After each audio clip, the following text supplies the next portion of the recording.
إن الحمد لله نحمده ونستعينه ونستغفره ونعوذ بالله من شرور أنفسنا من سيئات أعمالنا من يهده الله فلا مضل له ومن يضلل فلا هادي له وأشهد أن لا إله إلا الله وحده لا شريك له وأشهد أن محمدا عبده ورسوله أما بعد.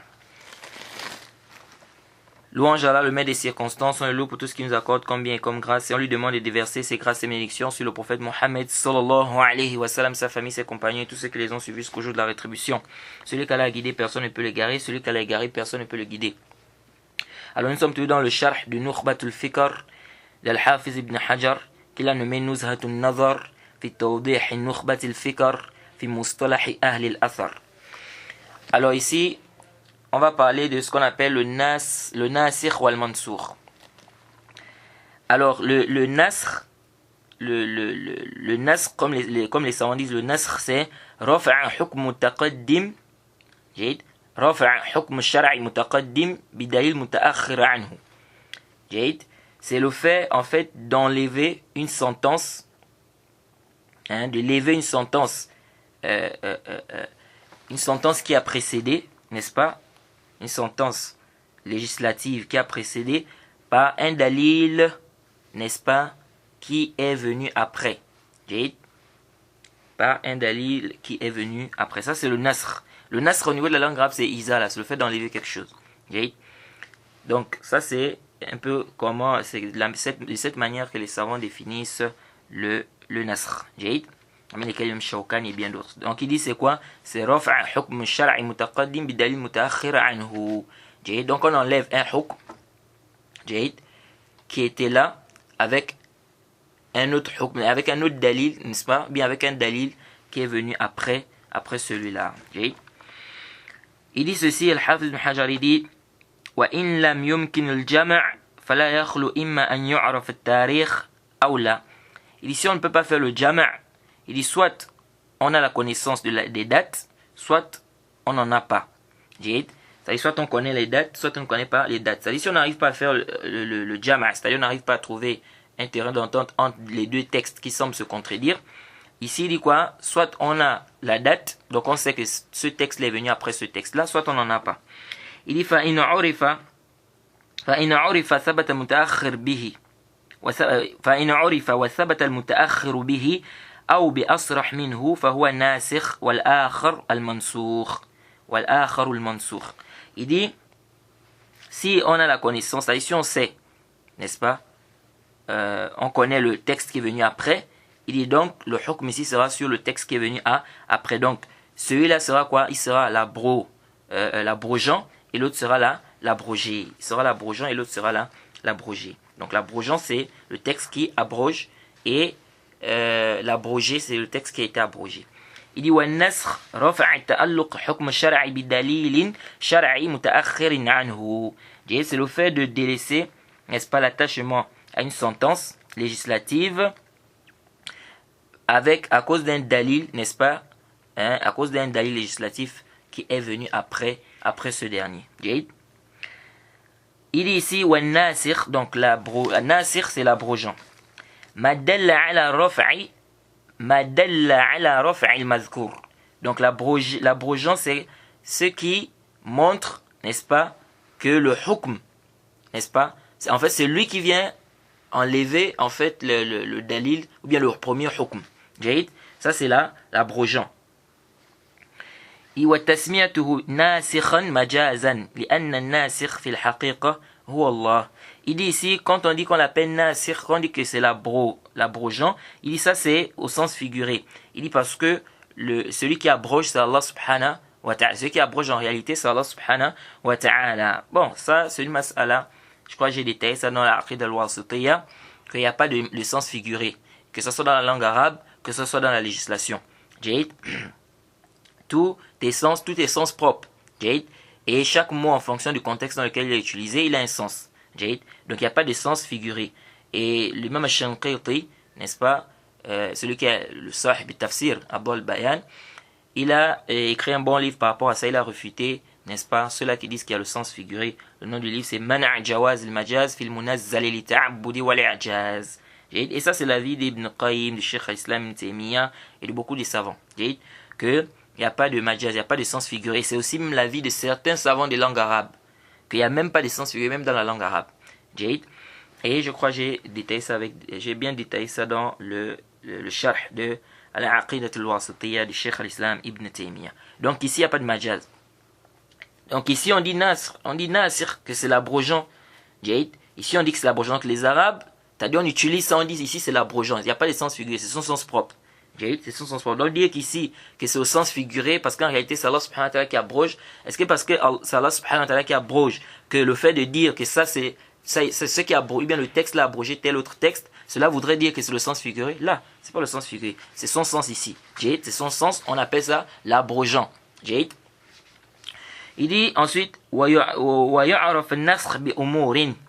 il dit comment on va reconnaître le nasr. Il dit on va reconnaître le nasr par plusieurs choses. Il dit asrahuha, la chose la plus claire, il dit ma warada fi nas ka hadith Burayda fi sahih Muslim. Le hadith qui est venu dans sahih Muslim, le prophète a dit kuntu nahaytukum an ziyarati al-qubur fazuruha fa innaha tudhakkirukum al-akhirah. Le prophète a dit je vous avais interdit de visiter les tombes, visitez-les. Ça va vous rappeler l'au-delà. Donc ça c'est clair ici que ça c'est venu abroger parce qu'il a dit je vous avais interdit. Il dit maintenant visitez. Donc ça montre clairement que ça a abrogé. Il dit wa minha, c'est comme aussi le hadith où le prophète a dit dans Sahih Muslim inni kuntu azaintukum fi al-istimta'i min an-nisa. في استمتاع من النساء فإن الله قد حرم ذلك إلى يوم القيامة. Le prophète Mohammed sallallahu alayhi wa sallam a dit quoi? Il a dit que Allah subhanahu wa ta'ala, il dit je vous avais permis de faire le muta' des femmes. Il dit mais Allah subhanahu wa ta'ala a interdit cela jusqu'au jour dernier. Ça aussi ça montre l'abrogation. C'est dans Sahih Muslim. Il dit ومنها ما يجزم الصحابي بأنه متأخر كقول جابر كان آخر أمرين من رسول الله صلى الله عليه وسلم ترك الوضوء مما مست النار أخرجه أصحاب السنن.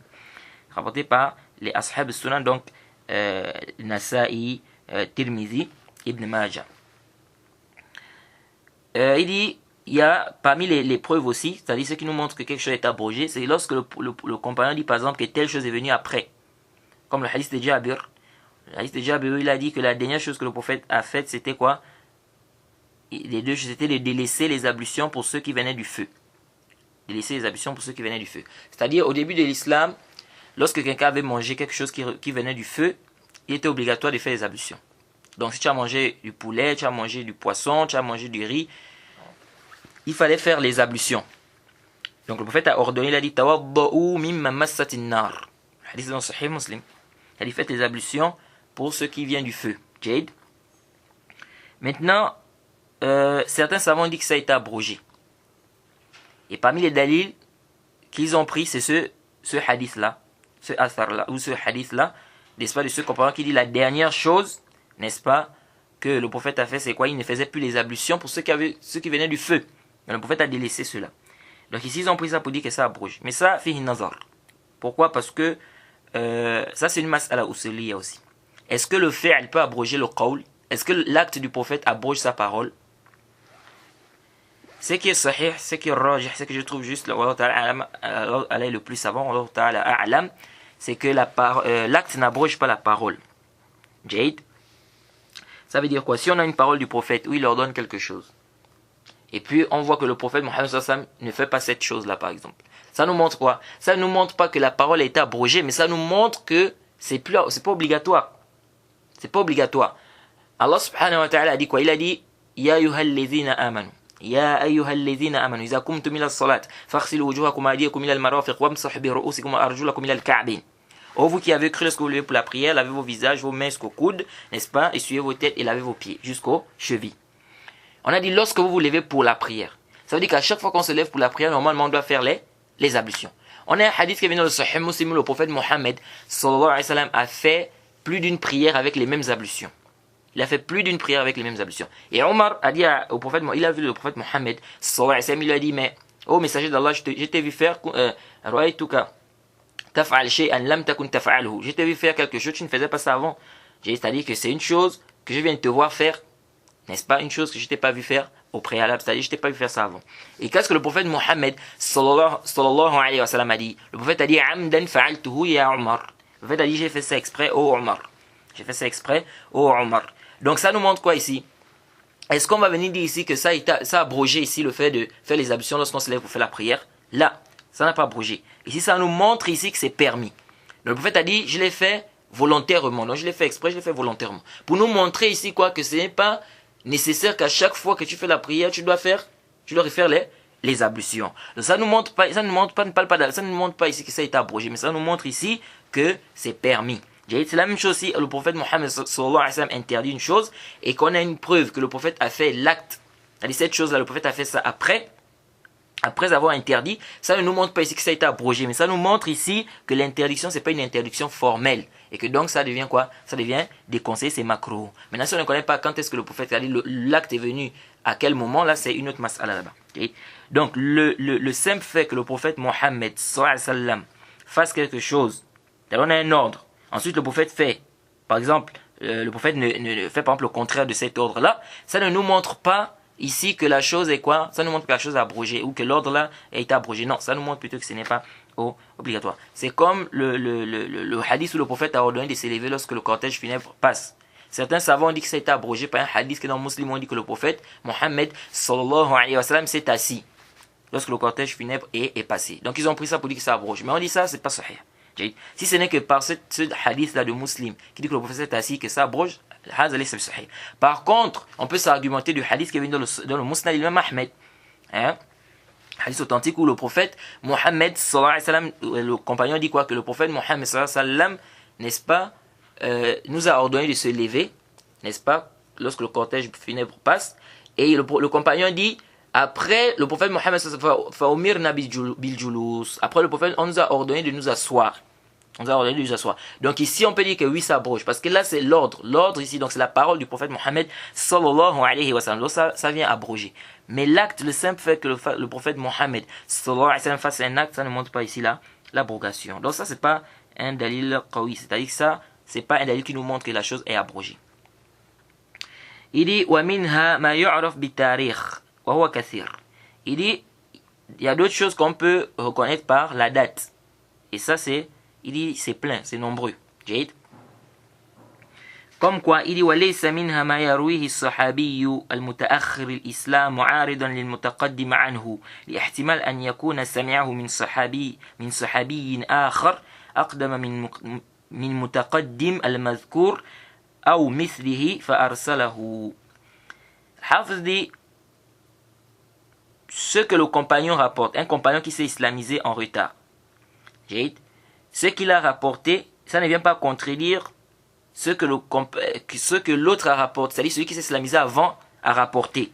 Il dit parce que il y a une hypothèse ici. L'hypothèse c'est quoi? Il se peut qu'il ait entendu d'un autre compagnon qui s'est islamisé avant le compagnon, n'est-ce pas, qu'on dit que son hadith est abrogé par le hadith du compagnon qui s'est islamisé en retard. Qu'est-ce que ça veut dire ça? Et ça c'est très important, parce qu'on trouve ça beaucoup dans les livres de fiqh. Je demande votre attention ici. Alors, on a un hadith d'un compagnon. C'est comme le hadith qui dit où le prophète demande de faire les ablutions. Celui qui touche son sexe doit faire les ablutions. Certains savants vont te dire que le hadith qui dit que ce n'est qu'une partie de ton corps, ce hadith est abrogé par le hadith qui dit que celui qui touche son sexe doit faire les ablutions. Le dalil où le dalil qui prouve que ça a été abrogé, c'est-à-dire où le tarikh, la date est où? Ils te disent que parmi les turuq, dans les chaînes de transmission, on a des riwayats qui sont rapportés par Abu Huraira. Et Abu Huraira, on sait qu'il s'est islamisé la 7e année de l'Hégire, donc il s'est islamisé quelques années avant que le prophète ne meure. Donc, ce compagnon-là, il s'est islamisé en retard. Ça veut dire que son hadith est venu après. Donc, ça vient abroger le hadith qui dit quoi? Le hadith qui dit que tu dois refaire les ablutions si tu as touché ton sexe. On dit ça, c'est pas sahih. C'est-à-dire, prendre ça comme dalil, le fait qu'un compagnon se soit islamisé après un autre, prendre ça comme dalil pour dire que si les deux rapportent un texte et que l'un des deux textes, ou bien les deux textes, semblent se contredire, prendre ça comme dalil pour dire que le texte du compagnon qui s'est islamisé en dernier, n'est-ce pas, par rapport à l'autre, vient abroger le texte de l'autre, ça c'est pas sérieux. Pourquoi? Al-Hafiz ibn Hajar dit le fait qu'un compagnon, on va prendre un exemple pour que ça soit très simple. On a Abu Huraira. Et on a un hadith qui est rapporté par Abu Huraira, on a un hadith qui est rapporté par Ibn Omar, ou bien Omar ibn al-Khattab. Les deux textes semblent se contredire. Alors ils disent quoi? Ils disent le hadith d'Abu Huraira abroge le hadith de Omar ibn al-Khattab. C'est un exemple. Le hadith d'Abu Huraira abroge le hadith de Omar ibn al-Khattab. Pourquoi? Parce que Abu Huraira s'est islamisé après, n'est-ce pas? Après Omar ibn al-Khattab, donc, il est mutaakhir. Ici, Al-Hafiz ibn Hajar dit ça, c'est pas juste. Pourquoi? Il dit parce que il se peut que le compagnon là qui s'est islamisé en retard, donc Abu Huraira par exemple, il se peut qu'il ait pris son hadith d'un autre compagnon qui s'est islamisé avant celui-là qu'on dit que son hadith a été abrogé par le hadith de celui qui s'est islamisé en retard. C'est-à-dire, je dis bien arju antantabihu parce que ça va être un peu, c'est très subtil ici. Donc moi je demande votre concentration ici. Le hadith d'Abu Huraira, il dit ce hadith là, il se peut qu'Abu Huraira, il n'a pas pris directement du prophète, il a pris d'un autre compagnon. Mais ce compagnon là, il s'est islamisé avant qui? Avant par exemple Omar. Comme par exemple Abu Bakr Siddiq. Donc il se peut qu'Abu Huraira ait pris son hadith d'Abu Bakr Siddiq. Et donc si Abu Huraira a pris le hadith d'Abu Bakr Siddiq, donc on ne peut pas dire ici que le hadith d'Abu Huraira vient abroger le hadith de Omar tout simplement parce que Abu Huraira s'est islamisé après. Pourquoi? Parce qu'il se peut qu'il ait pris. Parce que vous devez savoir que les compagnons prenaient entre eux. Les compagnons prenaient entre, comme Bara ibn Azim a dit. Il dit, c'est pas tout ce qu'on rapporte du prophète, n'est-ce pas qu'on a directement pris du prophète. On prenait entre nous. C'est-à-dire que Ibn Abbas, il va prendre par exemple de Aïcha. Et Ibn Omar va prendre par exemple d'Ibn Abbas, ou bien Ibn Abbas va prendre d'Ibn Omar. Voilà, donc les compagnons prenaient entre eux. Et il n'y a pas de mal. C'est là on parle de quoi? De Mursal Sahabi. Peut-être on va arriver. Le cheikh va parler de ça un peu vers la fin. On va parler de ça, Inch'Allah. Ça, il n'y a pas de problème. C'est-à-dire le fait que le compagnon ici, il dit directement le prophète a dit, sans mentionner ici, c'est-à-dire la personne, ou bien le compagnon qui lui a dit cette parole, ça n'empiète en rien sur l'authenticité du hadith, ça n'a aucun problème. Pourquoi? Parce que tous les compagnons sont quoi? Dignes de confiance. Par consensus des savants, tous les compagnons sont quoi? As-sahaba kulluhum mu'adul. Les compagnons sont tous dignes de confiance. Donc ici, là, quand le compagnon prend directement il prend d'un autre compagnon, il n'y a pas de mal ici, même s'il ne mentionne pas ce compagnon. Donc, Aïcha, par exemple, lorsqu'elle nous rapporte ce qui s'est produit lorsque le prophète, n'est-ce pas, lorsque Jibril est venu la première fois, c'est-à-dire lorsque le prophète a eu la révélation, n'est-ce pas, à la grotte. Elle avait quel âge, Aïcha? Donc, elle a certainement pris ça du prophète Mohammed sallallahu alayhi wa sallam ou d'un autre compagnon. Ibn Abbas, lorsqu'il rapporte, par exemple, il dit par exemple que le prophète faisait ceci lorsqu'il s'est lavé avec ses femmes, etc. Est-ce qu'il était, n'est-ce pas, dans la douche, ou bien est-ce qu'il était avec le prophète Mohammed sallallahu alayhi wa sallam lorsqu'il s'est lavé avec Aïcha, ou bien lorsqu'il s'est lavé avec ses femmes? Non. Donc il a certainement pris ça des femmes du prophète Mohammed sallallahu alayhi wa sallam. Donc ça c'est le mursal sahabi, ça c'est un dalil, il n'y a pas de problème là-dessus. Alors, donc ici, le compagnon peut prendre un autre compagnon. Donc venez dire que comme Abu Huraira s'est converti après par exemple Omar ibn al-Khattab, donc ça veut dire que son hadith, s'il y a un semblant de contradiction entre les deux, on va dire que le hadith d'Abu Huraira vient abroger pour celui de Omar ibn al-Khattab parce qu'il s'est islamisé après, ça passe pas. Pourquoi Al-Hafiz dit? Parce qu'il se peut que le compagnon qui s'est islamisé après là, il a pris d'un autre compagnon, n'est-ce pas, qui s'est islamisé avant le compagnon qu'on dit que son hadith a été abrogé par le compagnon qui s'est islamisé en retard. Donc, c'est-à-dire, il se peut qu'Abu Huraira, par exemple, ait pris de Abu Bakr Siddiq, qui s'est islamisé avant, par exemple, Omar. C'est pourquoi il dit que ça passe pas. Ça, c'est un. Après, le Hafiz dit ولكن إن وقع التصريح بالسماع له من النبي صلى الله عليه وسلم فيتجه أن يكون ناسخا بشرط أن يكون متأخر لم يتحمل عن النبي صلى الله عليه وسلم شيئا قبل إسلامه. Hafiz ibn Hajar dit sauf si, ou bien si il dit clairement qu'il a entendu du prophète, il dit à ce moment, oui, on peut prendre ça comme, on peut dire que ça vient abroger, donc ça, on peut considérer son texte comme étant l'abrogeant.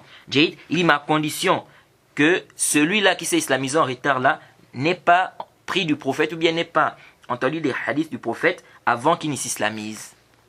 Ça veut dire quoi? Le Hafiz ibn Hajar dit si le compagnon dit clairement j'ai entendu, khalas, c'est fini. Ça veut dire quoi? Ça veut dire qu'on ne peut plus dire ici que peut-être il a pris d'un autre compagnon. Parce qu'il a dit sami'tu. Donc s'il dit sami'tu Rasulallah sallallahu alayhi wa sallam, khalas, ça veut dire quoi? Ça veut dire qu'il a directement entendu le prophète Mohammed sallallahu alayhi wa sallam. Donc l'hypothèse qui dit que peut-être il a pris d'un autre compagnon, cette hypothèse n'est plus valable ici. Pourquoi? Parce qu'il a déjà entendu, il a directement dit j'ai entendu du prophète. Un. Deuxièmement, Al-Hafiz ibn Hajar dit mais à condition. Donc il dit clairement qu'il a entendu, on peut considérer ça comme étant l'abrogeant ici. Mais à condition, il dit à condition qu'il n'est pas, n'est-ce pas, entendu du prophète, n'est-ce pas, des hadiths, n'est-ce pas, avant de s'islamiser. Pourquoi? Parce qu'un compagnon qui a entendu, par exemple, avant de s'islamiser, il entend un hadith du prophète. Après, il s'islamise et il rapporte ce hadith-là. On prend ou on ne prend pas? On prend. C'est pourquoi on a dit, si vous vous rappelez, quand on a parlé du adala, que le rapporteur qui apporte le hadith doit être digne de confiance, on a dit quoi? On a dit que ça, c'est lorsqu'il transmet, c'est lors de la transmission du hadith. Mais ce n'est pas une condition, n'est-ce pas, pour acquérir, ou bien ce n'est pas une condition d'acquisition du hadith. C'est-à-dire le rapporteur peut mémoriser, ou bien peut prendre le hadith, n'est-ce pas, et il n'est pas quoi? Il n'est pas digne de confiance. Mais lorsqu'il va transmettre ça, il faut qu'il soit digne de confiance. Et le fait qu'il soit digne de confiance, ça fait quoi? Il ne pourra pas donc mentir parce qu'il est digne de confiance. Donc, c'est pas quoi? Par contre, c'est le dopt qu'on a dit que c'est une condition. Il faut quoi? Le moment de l'acquisition et le moment de la transmission, il faut cela. Mais le ada là, non. Donc c'est pourquoi c'est une short al-ada, ce n'est pas short tahammul. Alors ici il dit à condition, donc, parce que si c'est un compagnon qui a pris du prophète, ou bien qui a entendu du prophète avant qu'il ne s'islamise, donc il se peut que le hadith qu'il rapporte là, après son islamisation, ça soit un hadith qu'il a entendu du prophète avant qu'il ne s'islamise. Et donc on peut prendre ça comme dalil pour dire quoi, que ça vient abroger, n'est-ce pas, le hadith de celui qui s'est islamisé avant. Je ne sais pas si vous suivez. Donc on aime, Al-Hafiz ibn Hajar nous donne ici deux conditions en fait. Il dit c'est pas comme ça de manière absolue. On va pas dire comme ça. Donc comme il s'est islamisé après, donc ça veut dire que ce hadith vient abroger l'autre hadith. Là, il dit ici, il faut deux choses. Si le rapporteur dit clairement, le compagnon dit clairement qu'il a entendu du prophète, là ça veut dire quoi? Ça veut dire qu'il n'y a plus d'hypothèse qu'il ait entendu d'un autre compagnon. Qui pourrait être, qui pourrait, n'est-ce pas, il se pourrait qu'il s'est islamisé avant celui qu'on dit que son hadith a été abrogé. Donc il faut qu'il dise clairement. Donc s'il dit clairement j'ai entendu, khalas, on peut plus dire non, peut-être il a entendu d'un autre compagnon. Et cet autre compagnon là, peut-être qu'il s'est islamisé avant, n'est-ce pas, comment on appelle, celui dont on dit son hadith a été abrogé, par le hadith de celui qui s'est islamisé en retard, ou bien après. Deuxième condition, il dit, il ne faut pas que ça soit quelqu'un qui a appris quoi, qui a écouté des hadiths du prophète Mohammed sallallahu alayhi wa sallam avant qu'il ne s'islamise. Bon, même ça aussi, fihi nazar. Même ça ne suffit pas en fait. Ce que Hafiz ibn Hajar a dit ici, c'est vrai. Mais ça ne suffit pas. Limaza, pourquoi ça ne suffit pas? Parce que même si c'est quelqu'un qui n'a pas entendu des hadiths du prophète avant qu'il ne s'islamise, et il a dit clairement, j'ai entendu. Ça ne suffit pas. Pourquoi? Parce que jusqu'alors, on ne sait pas quand est-ce que celui qui s'est islamisé avant a entendu son hadith.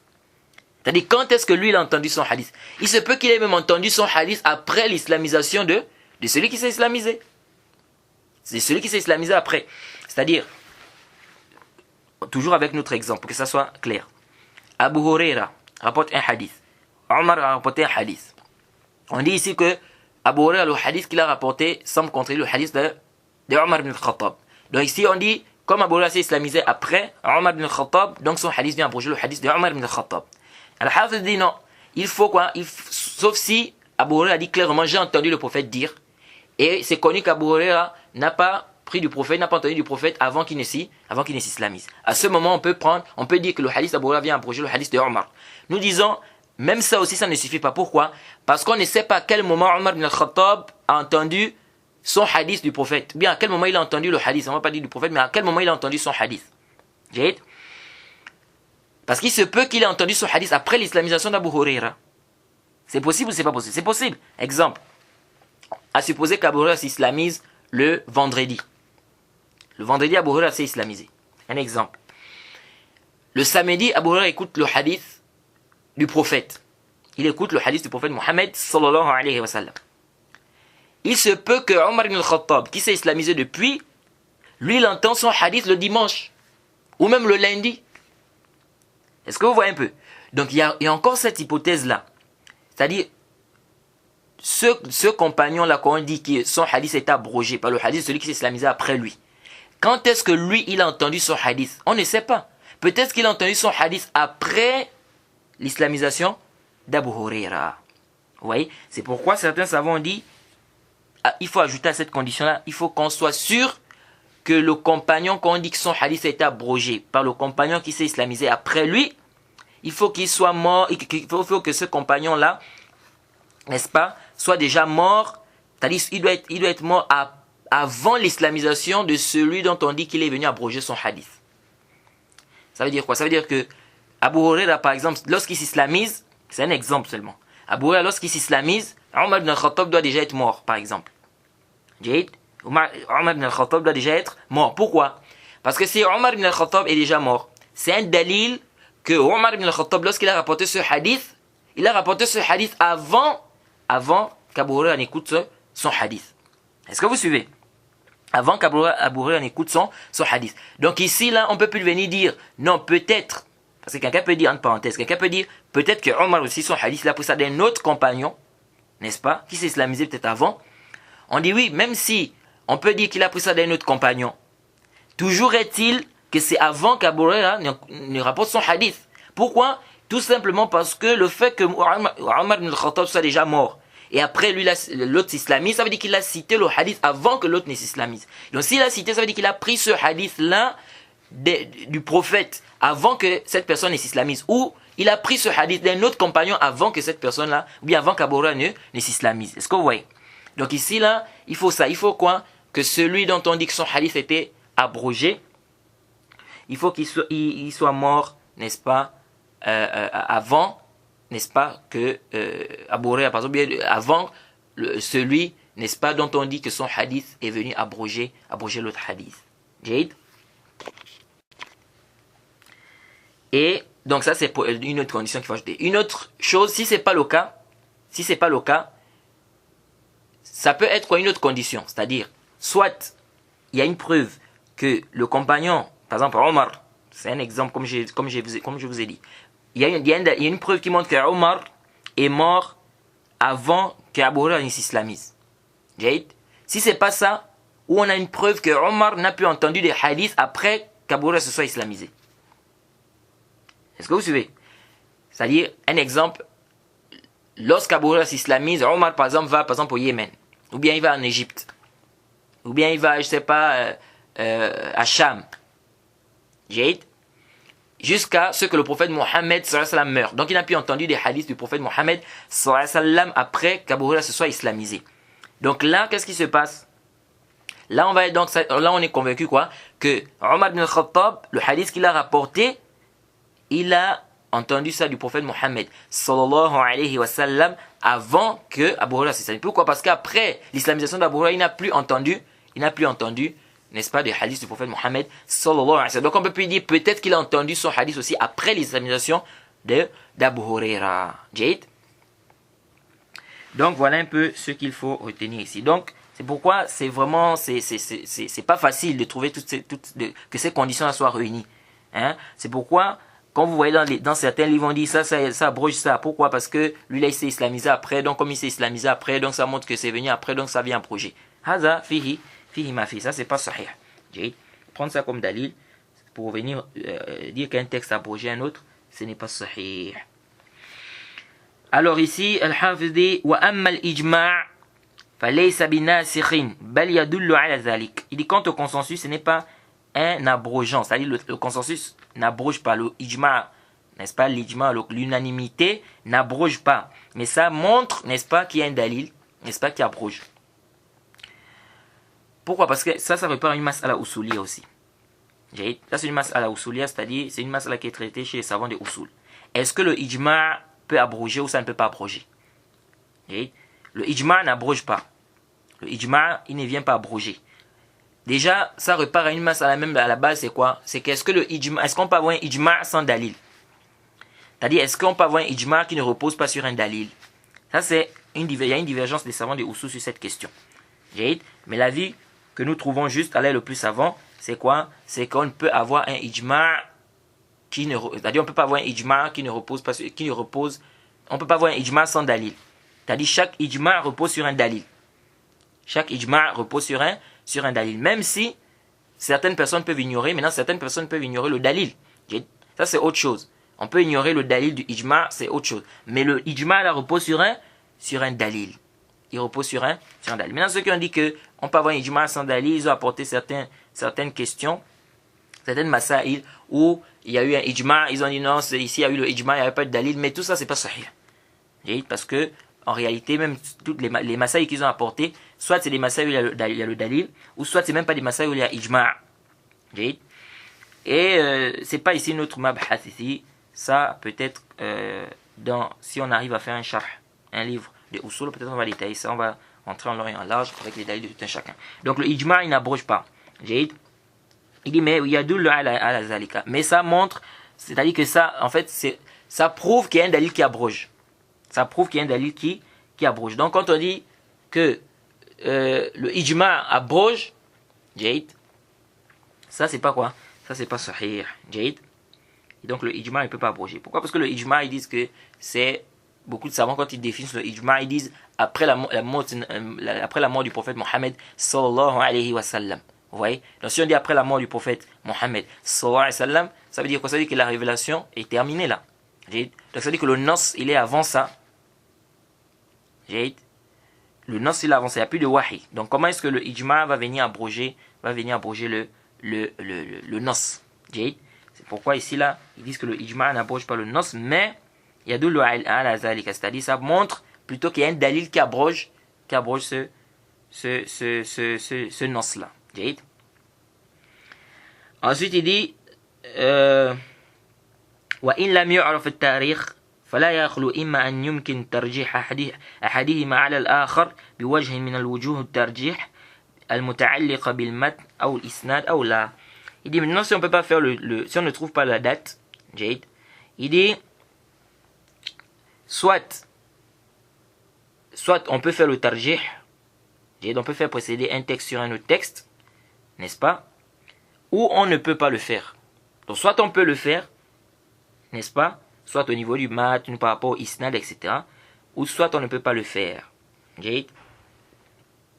Au niveau du isnad, par exemple, on va faire procéder par exemple le sahih sur le hasan. Un exemple. Ou le hasan li zati sur le hasan li ghayrihi. Il dit فإن أمكن الترجيح تعين المصير إليه وإلا فلا. Il dit si on peut faire le tarjih, c'est-à-dire si on peut faire procéder un texte sur un autre, il dit on doit le faire obligatoirement. Il dit sinon on ne fait pas. Sinon on ne fait pas. Donc ici là, c'est d'abord le jama'. On trouve d'abord intérêt d'entendre entre les textes. Si on ne peut pas maintenant faire le tarjih, on fait procéder un texte sur un autre. Si on ne peut pas, qu'est-ce qui se passe? Ici là, Al-Hafiz ibn Hajar nous dit si on ne peut pas, فصار ما ظاهره التعارض واقع على هذا الترتيب.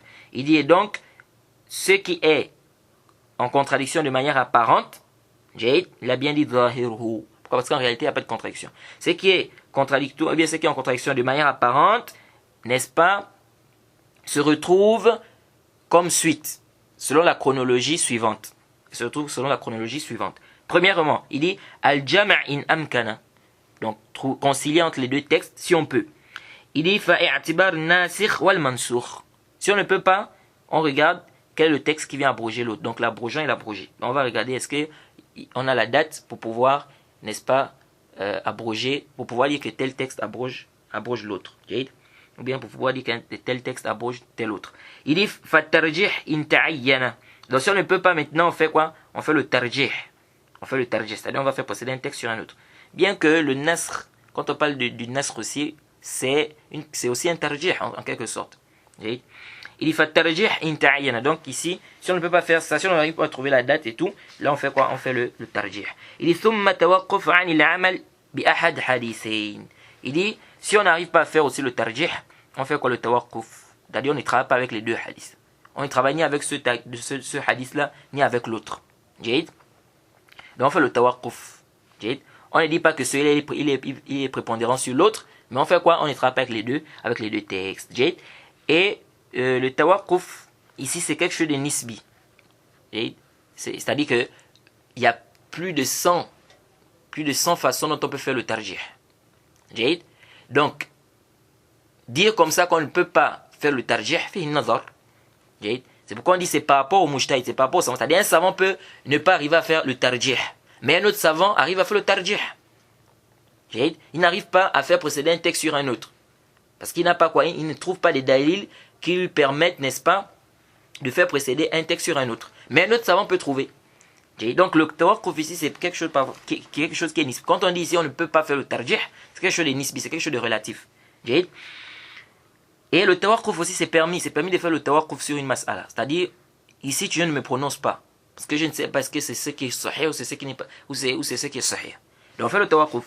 Comme ce qui est venu dans le Sahih Muslim, le hadith de Mughira ibn Shu'ba, lorsque un juif ou un chrétien, n'est-ce pas, un juif entre les deux, un juif ou un chrétien, est venu, lui a dit que comment se fait-il que dans votre Coran, Allah subhanahu wa ta'ala a dit Ya ukhta Haroun, oh la sœur de Haroun, parlant de Mariam. Or, on sait très bien que Haroun, c'était à l'époque de Moussa alayhi salam. Comment se fait-il qu'on dise Ya ukhta Haroun? Comment on dit oh la sœur de Haroun? Alors que entre Mariam et Moussa alayhi salam, il y a combien de temps? Entre Mariam et Moussa alayhi salam, il y a combien de temps? Donc ici, là, entre Haroun et Mariam, Haroun qui était avec Moussa alayhi salam, et Mariam, il y a combien de temps? Des années, des années. Donc comment se fait-il qu'on dise ici que Mariam est la sœur de Haroun? Et donc, le juif ou le chrétien, là, il a dit ça à Mughira ibn Shu'ba. Qu'est-ce qu'il a fait? Il est venu voir le prophète Mohammed sallallahu alayhi wa sallam et il lui a expliqué. Et le prophète lui a dit, qu'est-ce que tu as dit? Il a dit, je n'ai rien dit. Et ça montre quoi? Ça montre que lorsque tu ne connais pas quelque chose, il faut retourner vers les gens de science. C'est pas la peine de rentrer dans le soft sauter les falsafas. Il ne faut pas commencer à faire la philosophie. Tu ne connais pas, laisse. Va voir les gens qui ont plus de connaissances pour expliquer, pour qu'ils t'expliquent. Et ça, c'était le comportement des compagnons du prophète Mohammed sallallahu alayhi wa sallam. Donc il est venu voir le prophète. Il a expliqué. Le prophète a dit, qu'est-ce que tu as dit? Il a dit, je n'ai rien dit. Et le prophète lui a dit, tu ne l'as pas dit que kanu yusammuna bi asma'ihim bi asma' anbiya'ihim was salihin. Il dit, tu ne lui as pas dit que il se donnait les noms des prophètes et des hommes pieux. Est-ce que vous voyez? C'est-à-dire, dans le verset, quand Allah subhanahu wa ta'ala dit Ya ukhta Haroun, ici, il ne s'agit pas de Haroun qui était avec Moussa alayhi salam. Il ne s'agit pas pendant une période, je pensais même que c'était Haroun qui était avec Moussa alayhi salam. Mais après, je me suis rendu compte que non, c'est pas vrai. Haroun ici, c'est pas Haroun qui est avec Moussa alayhi salam. Et l'imam al-Shanqiti, il a bien détaillé ça dans son tafsir, au tome 3, la page 415. C'est même batiloun de dire que Haroun là, c'est le Haroun qui était avec Moussa alayhi salam. Donc Haroun ici, c'est un parent de Mariam. C'est un parent de Mariam. Ce n'est pas Haroun qui est avec Moussa alayhi salam. Donc là, Ishkal, quand on dit Ya ukhta Haroun, oh la sœur de Haroun, il n'y a pas de problème. Et c'est comme aujourd'hui. Aujourd'hui, on dit quoi? C'est-à-dire, c'est un parent de Mariam qui avait le nom de Haroun. Parce que, comme le prophète a dit, se donner les noms des prophètes. Comme aujourd'hui, on dit par exemple, tu t'appelles Ibrahim. Ibrahim, c'est le nom du prophète. Prophète Ibrahim alayhi salam. On dit par exemple, tu t'appelles Isa. Ou bien tu t'appelles Mohammed. Est-ce que vous voyez un peu? Donc, il avait le nom de Haroun, qui est avec Moussa. C'est pas que c'était Haroun qui était avec Moussa. Donc ici, le compagnon, il a fait le tawaqquf. Le compagnon ici ne sait pas prononcer parce qu'il ne connaissait pas. Donc c'est pourquoi il a dit, j'ai rien dit. Donc il n'y a pas de mal, lorsque tu ne connais pas ici, tu fais le tawaqquf sur la mas'ala. Il dit, فَالتَّعْبِيرِ بِالتَّوَقُّفِ أَوْلَى مِنَ التَّعْبِيرِ بِالتَّسَاقُطِ. Il dit, dire qu'on fait le tawaqquf, c'est-à-dire on ne se prononce pas, on ne dit pas que tel texte, on ne fait pas précéder un texte sur un autre, n'est-ce pas? Il dit c'est mieux que d'annuler complètement les deux textes. Donc ici on n'a pas dit que les deux textes sont annulés, on ne prend pas de rap avec là. On fait le tawaqquf, c'est-à-dire quoi? Qu'on ne se prononce pas pour le moment. Parce que ici on n'arrive pas à voir quel est le texte, n'est-ce pas, qui est prépondérant sur l'autre. C'est pourquoi Al-Hafiz ibn Hajar dit ce qu'on a déjà dit au départ. Il dit لأن خفاء الترجيح أحدهما على الآخر إنما هو بالنسبة للمعتبر في حالة الراهنة مع احتمال أن يظهر لغيره ما خفي عليه والله أعلم.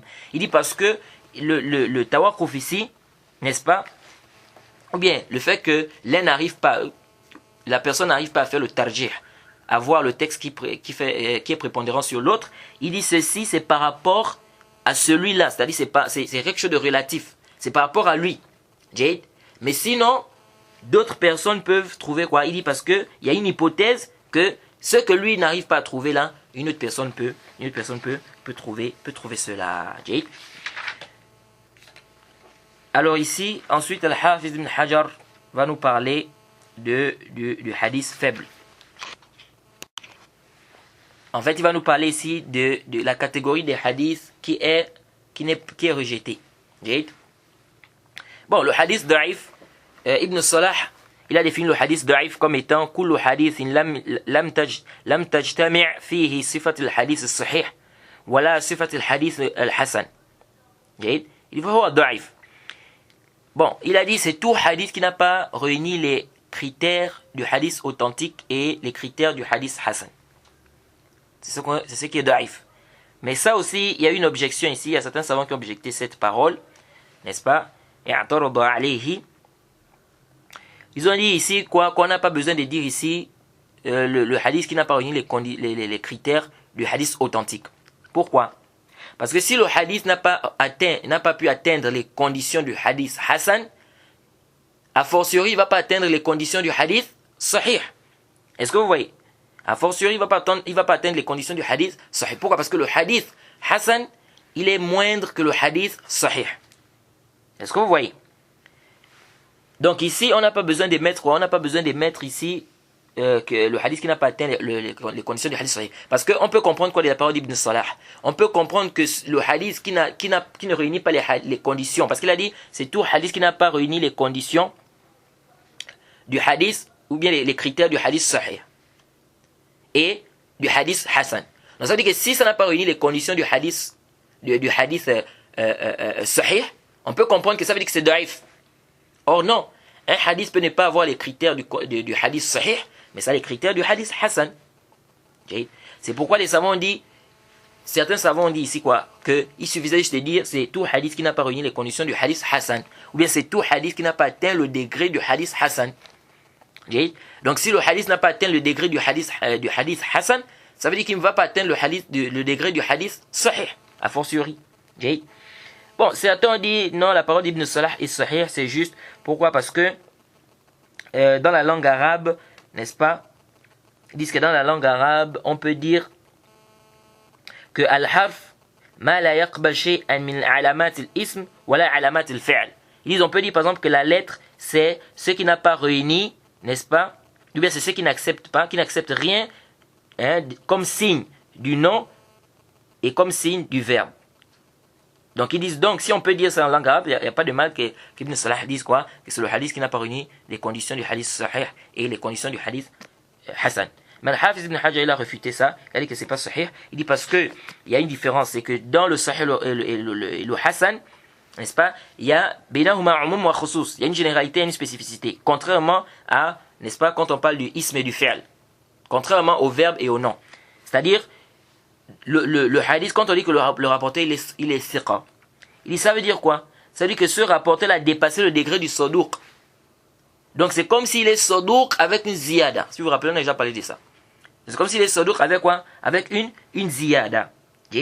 Ala kulli hal, ici ce qui est plus proche, c'est comme l'imam Zahabi a dit, c'est kullu hadith naqasa an rutbat al-hasan qalilan.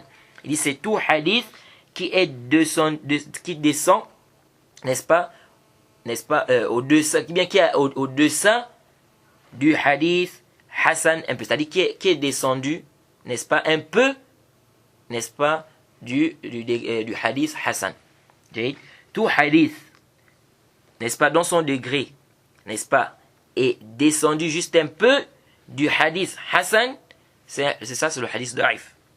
C'est ce qu'on appelle le hadith da'if. Ou tu dis, c'est le hadith qui n'a pas atteint, n'est-ce pas, qui n'a pas réuni les conditions du hadith, qui n'a pas atteint les conditions, bien qui n'a pas atteint le degré du hadith hassan. C'est un hadith qui n'a pas atteint le degré du hadith Hassan. Donc s'il n'a pas atteint le degré du hadith Hassan, ça veut dire qu'il est quoi? Da'if. Mais la définition de l'imam Zahabi, je trouve que c'est une définition qui est plus proche, Allah est le plus savant. Alors, le Hafiz continue ici, il dit quoi? Il dit, Thumma, donc il a dit, Al-Hafiz nous dit, il dit, Thumma al-Mardoud. Il dit, puis nous avons le texte qui est rejeté. Donc, le Mardoud. Wa mujib al-Rad, imma an yakun li saqtin fi isnadin, aw ta'in fi rawin ala ikhtilaf wujuh al-ta'an. أعم من أن يكون أمر يرجع إلى ديانة الراوي أو إلى ضبطه. Il dit, nous avons le Mardoud, qui oblige le rejet. Soit parce qu'il y a une coupure dans la chaîne de transmission, soit à cause de la critique d'un rapporteur, n'est-ce pas, avec les différents types de critiques, bien qu'il y ait plusieurs types de critiques. Et donc, ce rejet-là, il dit c'est plus général, n'est-ce pas, c'est-à-dire que ça ne revient pas juste à une critique par rapport à la religion du rapporteur, n'est-ce pas, ou à la capacité de mémorisation. Donc, ça dit qu'on peut rejeter un hadith. Ce n'est pas nécessairement, c'est pas forcément par rapport à quoi?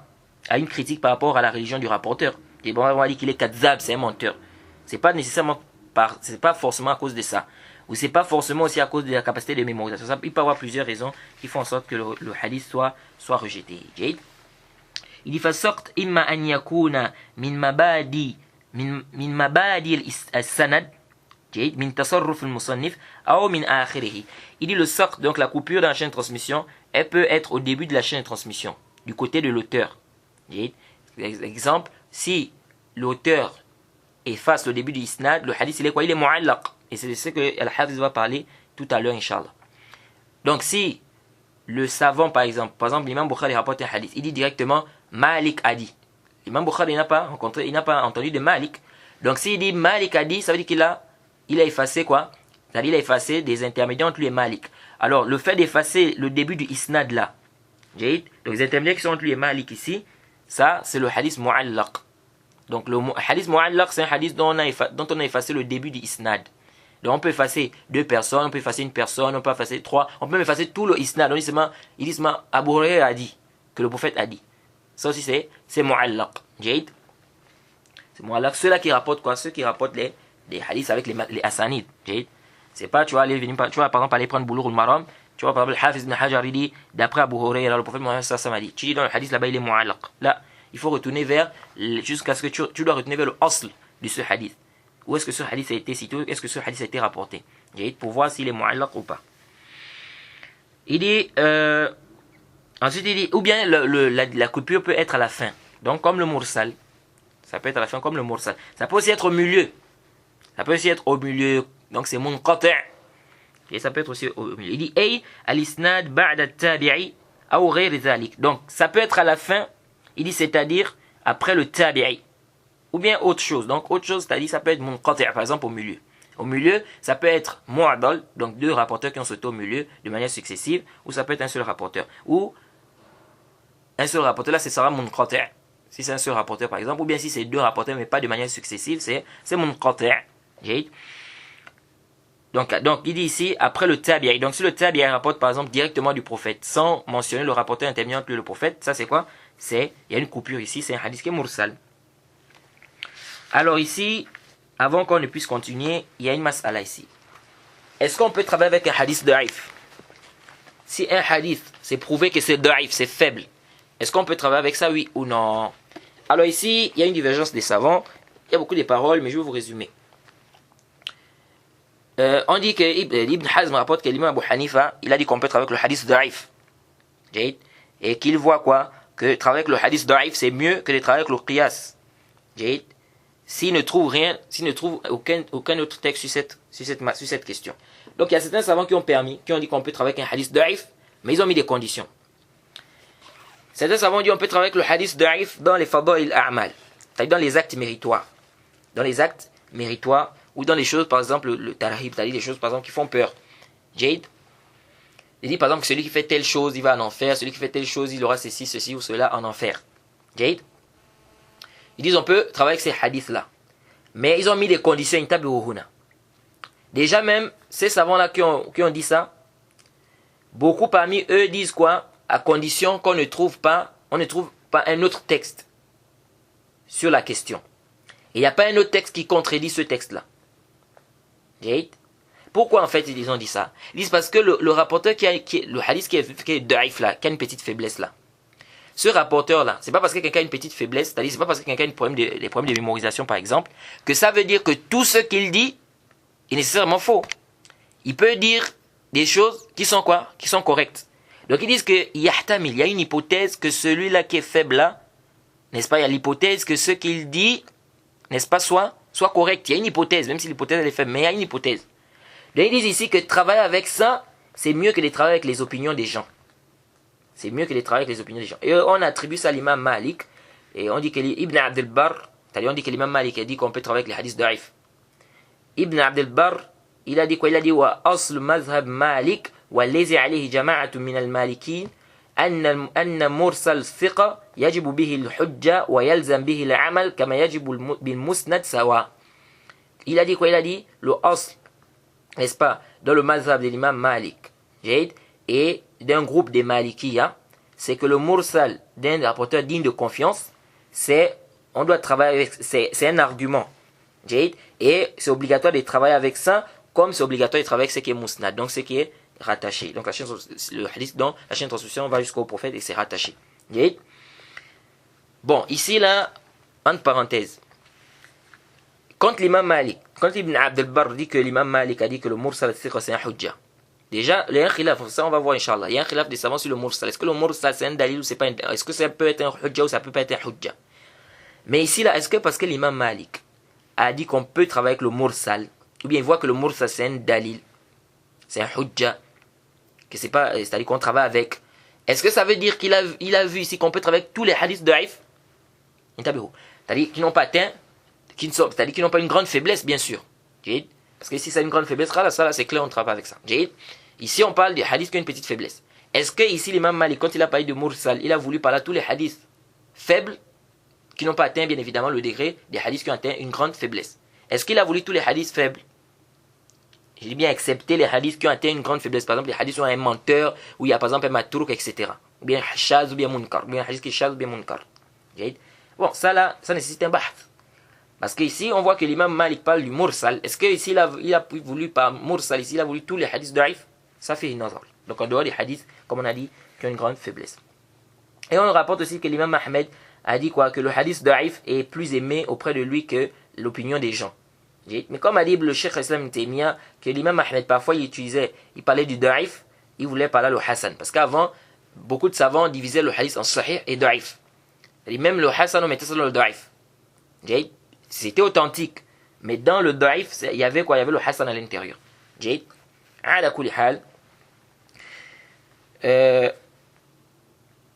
Certains ont dit, voilà, ceux qui ont dit qu'on peut travailler avec le hadith daif, ils ont mis des shurut, ils ont mis des conditions. Et ces conditions-là, il faut connaître ça. Parce qu'aujourd'hui, on voit des gens qui viennent dans des mosquées, ils apportent des hadiths masnu'a, mawdu'a, des hadiths da'ifun jidda. Et quand tu viens, tu dis, barakallahu fik, le hadith est inventé, bien c'est un faux hadith, il te dit, les savants ont permis de travailler avec les hadiths da'if et faire dans les a'mal. Aslan, le hadith, les savants qui ont permis, ils t'ont mis des conditions. Et parmi les conditions, ils ont dit que le hadith ne doit pas être ça ne doit pas être une forte faiblesse. Et toi, tu viens, tu amènes un hadith qui est inventé, un faux hadith, qui a été forgé même. Ou bien un hadith qui est très faible. Et tu viens dire non, les savants disent que non, il faut travailler avec les hadiths, on peut travailler avec les hadiths daif et faire de l'a'mal. Et ça, c'est le donc les savants qui ont permis ont mis des conditions. Ils ont mis 5 conditions. Certains citent 3, mais au total il y a 5. Et l'imam Sakhawi a rappelé, et Ibn Hafiz Ibn Hajar a cité les 5 là. Première condition, ils disent déjà il ne faut pas que la faiblesse soit très forte. Donc ça ne doit pas être un hadith, par exemple, où il y a un menteur, où il y a quelqu'un qu'on accuse de mensonge, ou bien il y a un matrouk, ou bien c'est un hadith qui est shaz, ou bien c'est un hadith qui est munkar, ou c'est un hadith où il y a le rapporteur à l'intérieur, c'est un rapporteur qui faisait trop d'erreurs. Là, on va parler par exemple 98% d'erreurs, ou 99% d'erreurs. Donc lui là, sa faiblesse elle est forte. Jade. Alors, premièrement, ils ont dit ça ne doit pas être une grande, la faiblesse ne doit pas être forte. Ça, c'est la première condition. Deuxième condition, ils disent quoi? ça doit être mundarjan tahta aslin shar'i. Ça veut dire quoi? C'est-à-dire que ce que tu ramènes, le hadith que tu ramènes doit avoir un asl d'abord dans la législation. C'est-à-dire que ce n'est pas quelque chose qui est inventé, qui n'existe pas dans la législation. Un exemple, on a par exemple des hadiths qui nous parlent de salat al-duha. On a des hadiths qui nous parlent de salat al-duha. Donc s'il y a par exemple des hadiths faibles, que la faiblesse est minime, elle n'est pas forte, qui nous parlent par exemple des mérites de la salat al-duha, ils disent là tu peux amener ça. Tu peux travailler avec ça. Pourquoi? Parce que ici, il y a d'abord un as, c'est la salat al-duha. Mais maintenant tu amènes un hadith qui parle d'une prière qui n'existe même pas. On n'a pas des textes en fait qui parlent de cette prière-là. C'est le seul hadith qui vient avec ça. Ils disent là, donc il faut que ça soit, il y ait d'abord un as. Comme par exemple aujourd'hui la salat al-tasbih. Salat al-tasbih, il y a un khilaf des savants sur cette prière-là. Est-ce qu'elle est authentique ou elle n'est pas authentique? Certains savants disent que c'est da'if. D'autres savants comme le Cheikh Al-Albani voient que c'est authentique.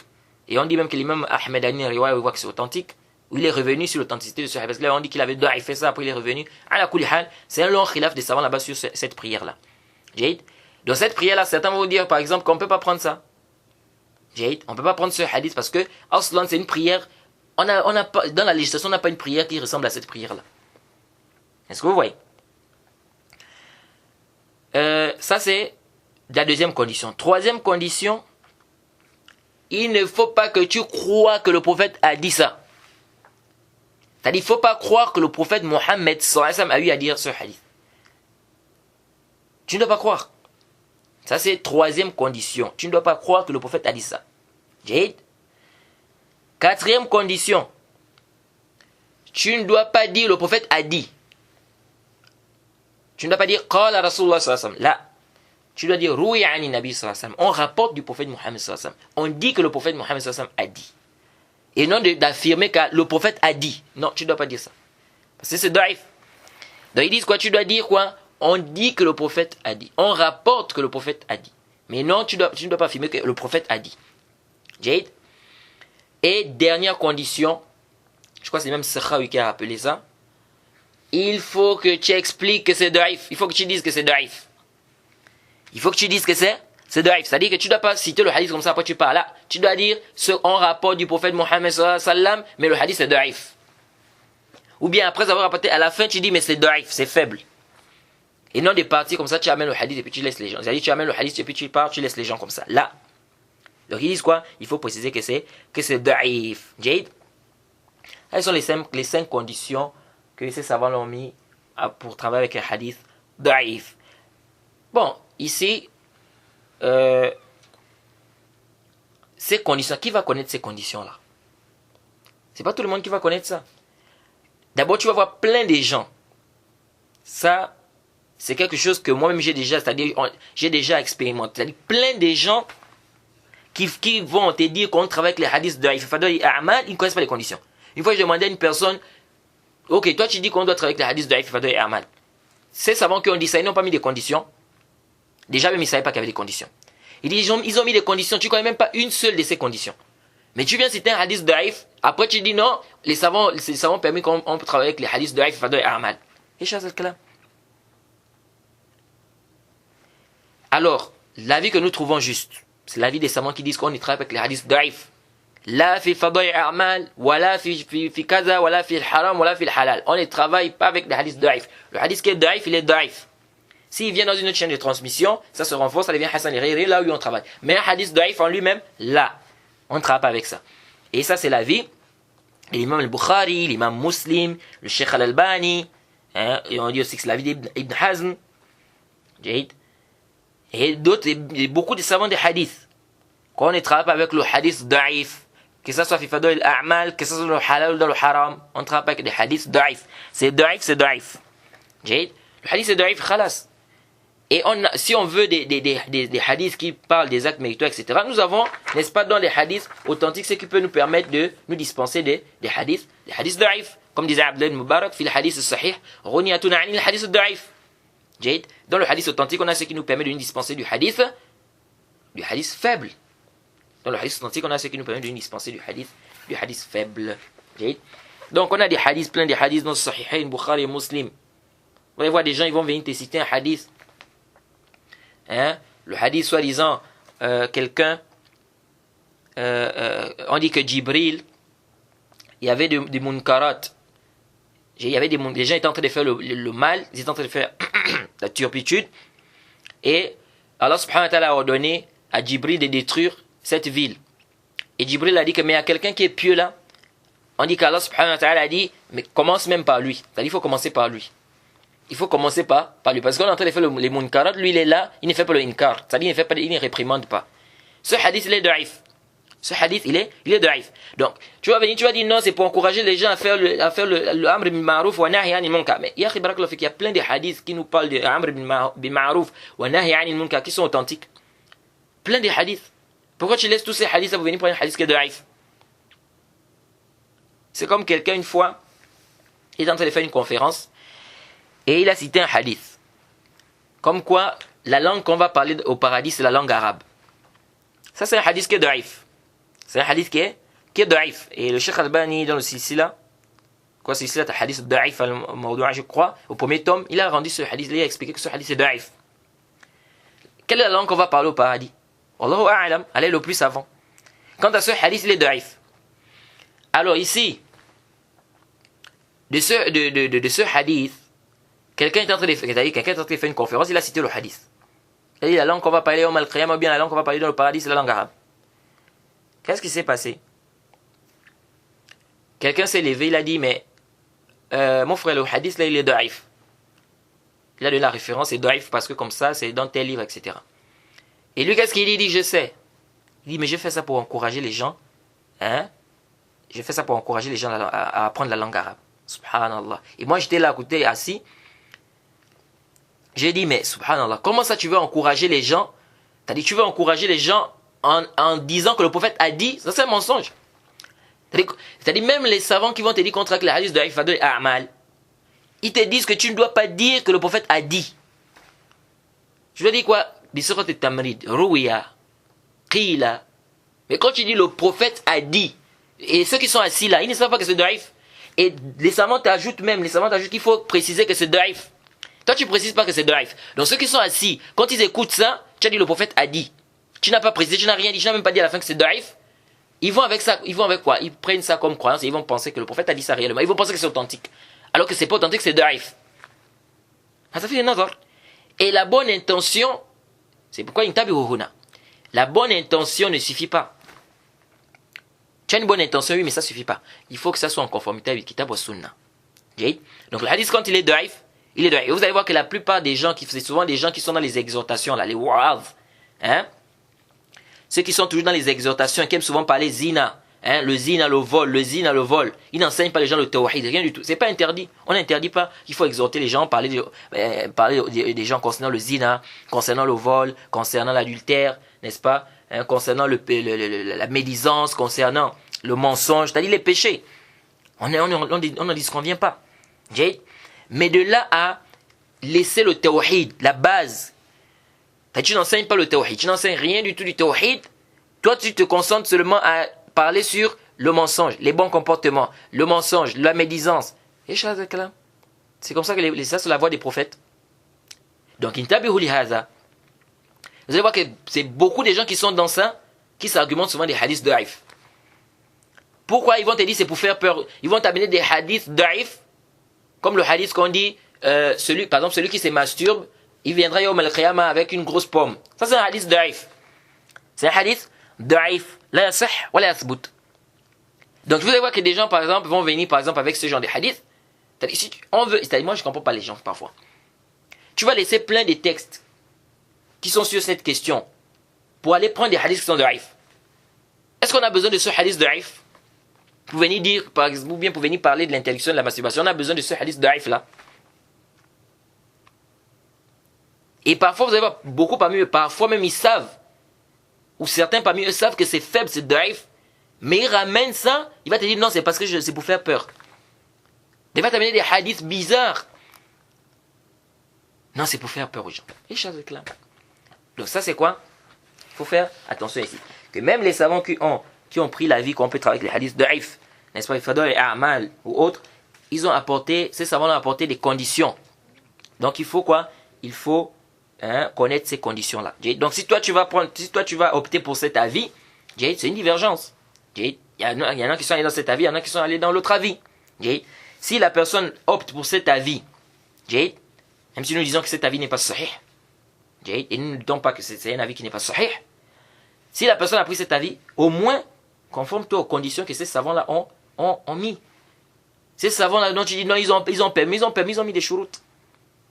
Donc, ensuite, ici, Al-Hafiz nous parle du mu'allaq. Il dit al-awwal al-mu'allaq. Al-awwal, c'est-à-dire lorsque la coupure au début du isnad. Il dit al-mu'allaq sawa'un kana saqitun wahidan aw akthar. Que ça soit une seule personne qui est sautée de la chaîne de transmission ou deux. Donc, comme je vous ai dit, par exemple, l'imam Bukhari dit qala Malik an Nafi' an Ibn Umar.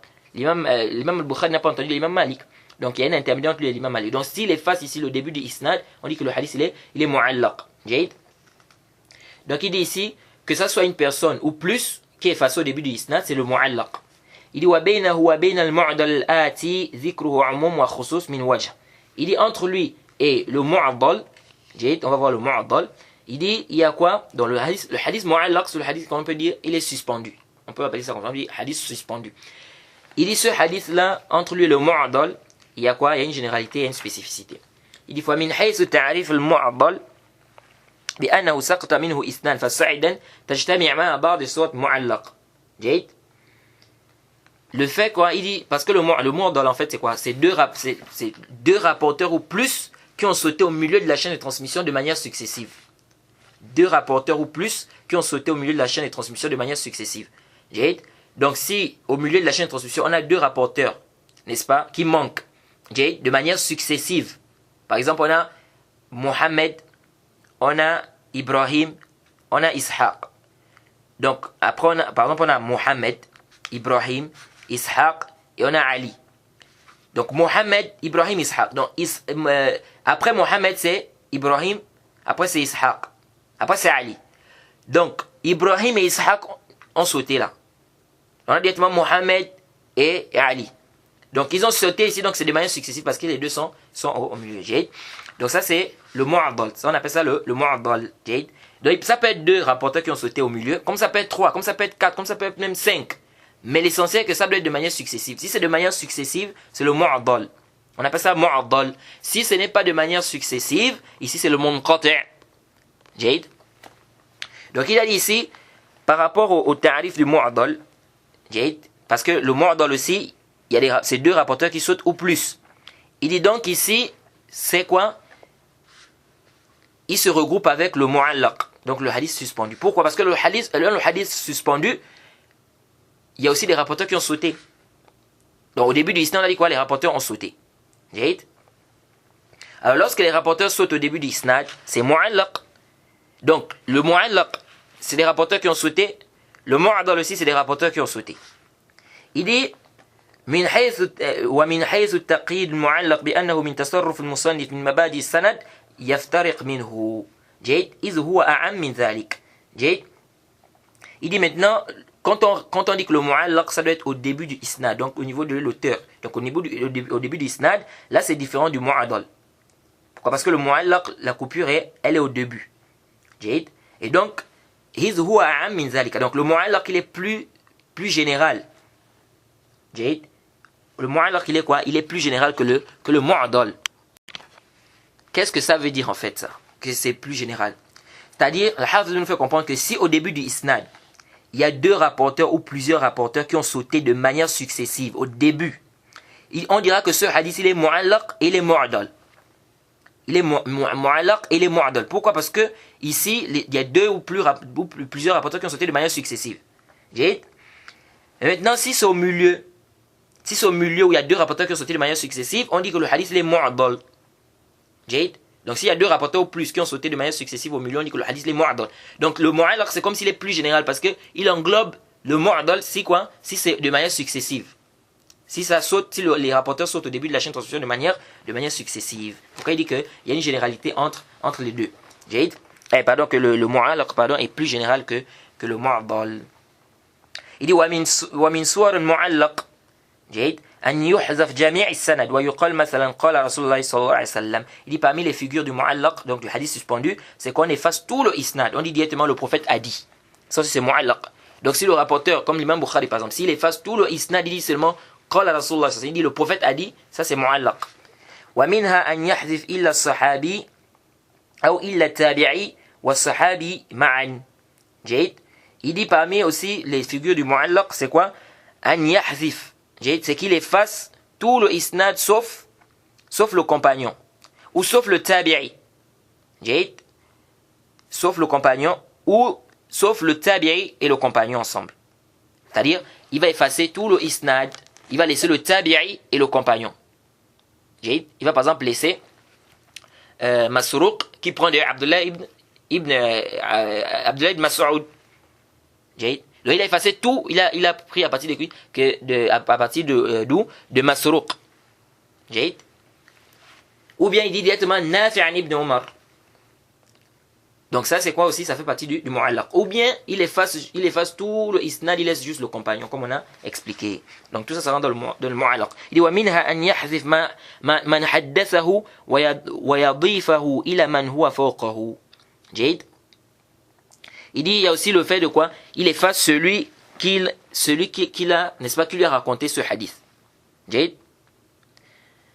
Celui qui lui a raconté le hadith, il efface cette personne-là. Et il remène directement le hadith à celui qui est au-dessus. Par exemple, l'imam Bukhari, par exemple, il prend le hadith, on va prendre un exemple, il prend le hadith de Hisham. Hisham qui prend par exemple de Mohammed. L'imam al-Bukhari efface celui qui lui a dit que Mohammed a dit. Donc il efface Hisham. Il dit directement Mohammed. Ça aussi c'est quoi? C'est mu'allaq. Donc si l'imam Bukhari efface au début du isnad là, il efface celui qui lui a raconté le hadith. Donc son cher là, il efface, n'est-ce pas? Il dit Mohammed a dit directement comme ça aussi. Ça c'est aussi quoi? C'est mu'allaq. Il dit fa in kana min man fawqahu shaykhan لذلك المصنف. Si celui qui est au-dessus là-bas, c'est le cher de l'auteur, donc de celui qui a effacé là, فقد اختلف فيه هل يسمى تعليقا أو لا. Ça veut dire quoi ce qu'Al-Hafiz nous dit ici? C'est-à-dire s'il efface, n'est-ce pas, son cher, et il renvoie directement le hadith au cher de son cher, mais le cher de son cher là, si c'est son cher à lui aussi, est-ce que ça on appelle ça mu'allaq? Il dit, il y a une divergence ici. Il dit c'est que juste ce qu'on doit faire le tafsil dans cette mas'ala. Donc on doit détailler, c'est pas comme ça de manière absolue. Il dit فَإِنْ عُرِفَ بِالنَّص أَوْ اسْتِقْرَاء أَنَّ فَاعِلَ ذَلِكَ مُدَلِّسٌ قُضِيَ بِهِ. Il dit si on arrive à connaître par un texte ou par une parole, n'est-ce pas, ou par une déduction que celui-là qui a fait ça c'est un mudallis, khalas. On dit que c'est quoi? On dira que c'est quoi? On dira pas que c'est un ta'aliq ici en fait. On dira pas que c'est mu'allaq. On dira pas que le hadith est suspendu. Il dit wa illa fa ta'aliq. Il dit dans le sens dans le cas échéant on dira que c'est du ta'aliq. Donc si on arrive à savoir par un texte ou bien par la parole d'un savant ou bien par l'istiqra que la personne qui a fait ça c'est un mudallis, khalas, on ne dit pas que c'est mu'allaq ici. Il dit, le cas échéant, on va dire que c'est mu'allaq. Donc si on n'a pas un dalil qui montre qu'il est mudallis, on dit que c'est le ta'liq. Maintenant, on peut aussi s'argumenter de ça, n'est-ce pas, pour prouver que la personne est mudallis. Ça peut.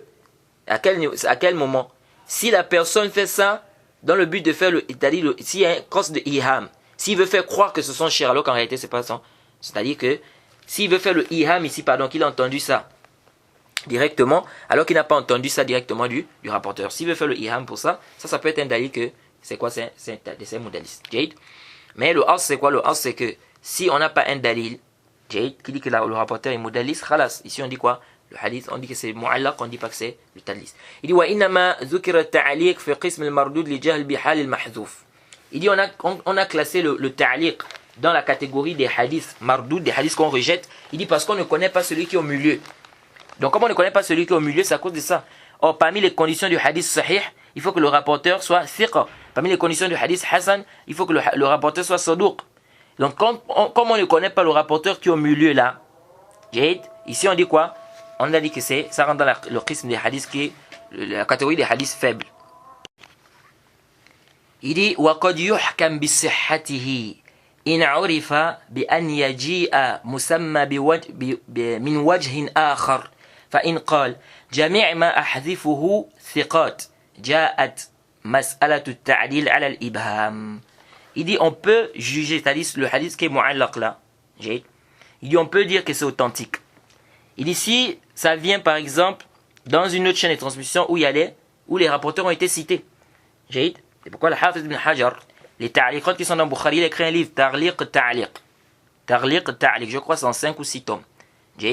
Ce livre-là, il a regroupé tout ce qui est venu mu'allaq, tous les mu'allaqat en fait de l'imam al-Bukhari, et il a fait quoi? Il a ramené toutes les chaînes de transmission, n'est-ce pas, qui montrent que ces mu'allaqat là sont muttasilan ou pas. Et c'est un très bon livre. C'est vraiment un très bon livre. Donc dès que tu as un mu'allaq qui est dans Bukhari, parce qu'il faut savoir que les mu'allaqat qui sont dans le Sahih al-Bukhari, il y a ceux qui sont authentiques et ceux qui n'est pas authentiques.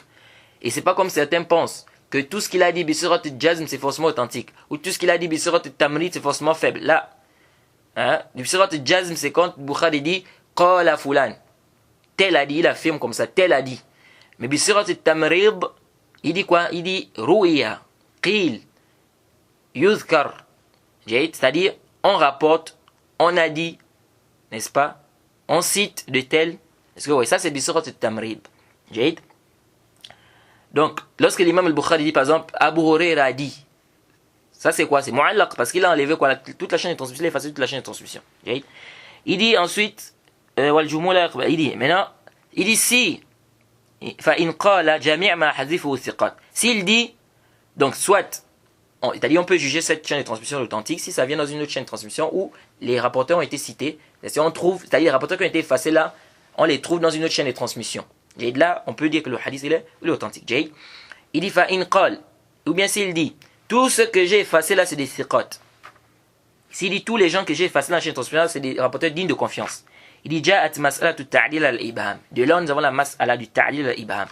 C'est-à-dire quoi du ta'dil al-ibham? C'est-à-dire si un savant dit par exemple haddathani thiqa. Est-ce que ça c'est un ta'dil? Il dit par exemple un thiqa m'a dit. Quelqu'un de digne de confiance m'a dit. Est-ce que ça là, on doit considérer ça comme étant des éloges et donc on considère ça, on prend ça? Ici il y a un khilaf. Mais l'avis que nous trouvons juste avec le plus savant, c'est que ça là, on ne considère pas ça.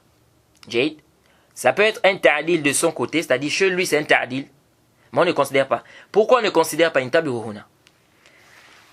Certains savants, bien les savants qui ont dit qu'on considère, ils disent quoi? Ils disent si par exemple on a un rapporteur qui s'appelle par exemple Mohammed ibn Ibrahim et qu'il y a un savant qui vient il dit Mohammed ibn Ibrahim est thiqa, il dit est-ce qu'on ne va pas prendre son tawthiq même si on ne trouve pas d'autres savants qui ont fait le tawthiq, qui ont fait l'éloge de ce rapporteur là, mais même s'il est le seul qui a fait les éloges de ce rapporteur là, Mohammed ibn Ibrahim, on prend ou on ne prend pas?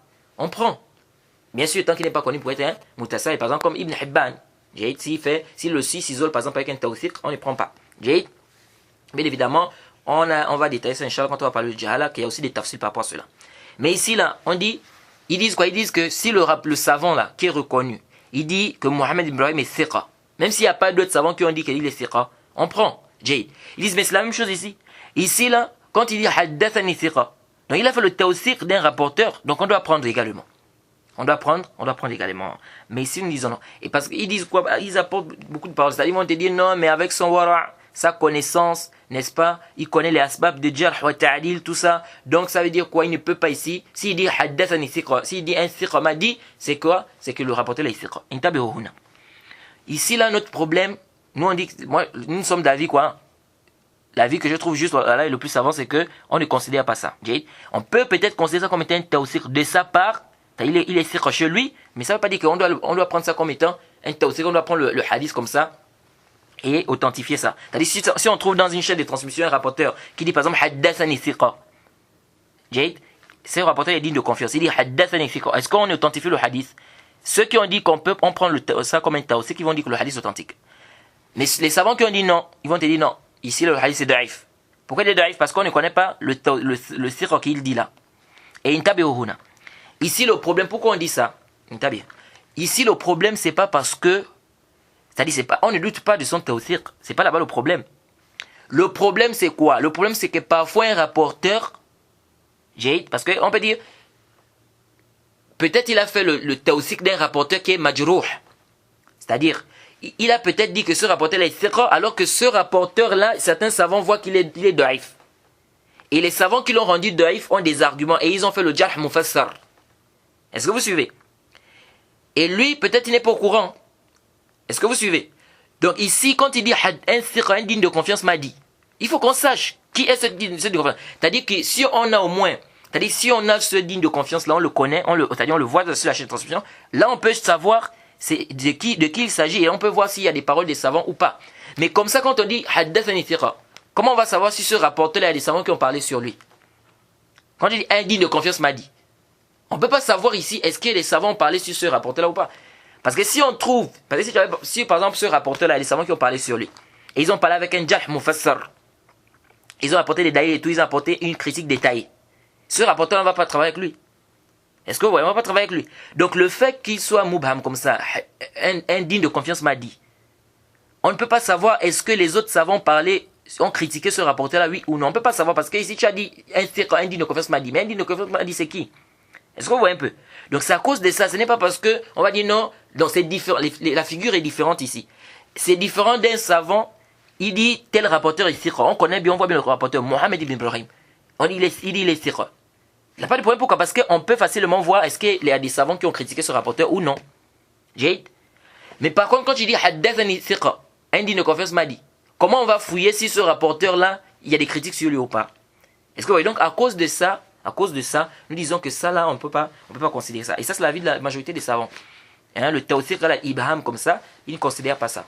La majorité des savants ne considèrent pas ça. Et c'est ce que Hafs va nous apporter ici. Il dit donc ici, wal jumhur la yaqbalu hatta yusamma.